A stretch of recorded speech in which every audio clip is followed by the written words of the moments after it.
Beyik Türkmen halkı. Men Demokratiya Vatan Türkmenistan halk hareketinin lideri Murat Kurmanov. Bizi 22 yıllar şu rejim Berdimuhamedov'un, Niyazov'un, Jadan Hramov'un rejimi bizi kıynak geldiler. Halkımızı ezip geldiler. Bize azatlık vermeyen, bize iş vermeyen, bize mümkünçilik vermeyen, ötmeyene, vatanımızı östürmeyene, ömür gitmeyene, reforma geçirmeyene vermediler. İnni vakti geldi.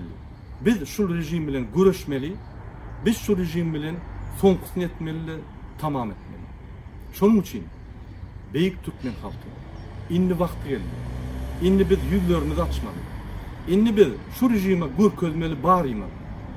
Biz sonuna çelli gider. Biz hükman yener. Biz halk, biz köplük. Bu rejimin bağır adamı münden geçen o. Bizim halkımız 4,5 milyon. Biz şulara gör közmeli.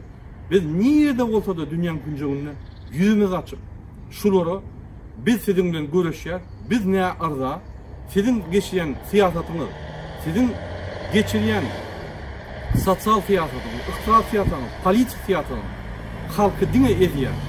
Bizim halkımızı dine irvetli eltiye, siz özünüz bayak gidip durursunuz ve siz bizi edip durursunuz deyip aytmalı.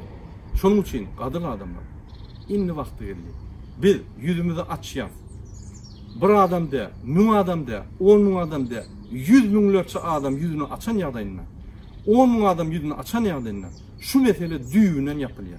Biz şunu koddan geçmeliyiz. Şunun için korkma. Eğer de kimde kimin öyüne barsa, kıynap başlasa, arda yazın, prokuratura, polisiya, prezidenta, şol ardaların kopyasını bize iyi verin. Biz onu bütün dünya adam hukuklarını koruyan kurumları iyi verip, biz Türkmenistan'ın prezidentine, bütün liderlerden basış ederiz. Biz şu sizin kardeşlerinizi azatlığa çıkarız. Şunun için Beyik Türkmen halkım, hemen kim nerede olsa tapağı yok. Ukrayna, Rusya, Türkiye, Amerika, India, Japonya, Avrupa, İran, tapağı yok. Kazakistan, biz hemmemiz yüzlerini açmalıyız. İnni vakti geldi. Hemmemiz araşıyor şu hareketi. İnni şu hareket başlıyor. Yüzümüzü açıyor, Türkmenistan'ın içinde hareket et başlıyor. Yüzümüzü açan yadayımızda bizim Türkmenistan'ın vatandaşlarıma ulu kuvvet veriyor, ulu güç veriyor. Olur korkusunu ayırırlar. Olur korkmanı betiderler. Şunun için birinci biz azatlıkta daşınla biz başlamak zorundayız. Men size hayiş ediyen yüzünüzü şu challenge yapıp açın. Men korkamok. Türkmenistan'ın diktatör rejiminden korkamok. Menin çağlarımın, menin vatanımın geleceği için korkken, şunun için men yüzüm açacak, men görüşecek. Şu sözler bilen challenge yapımda yüzlerinizi açın.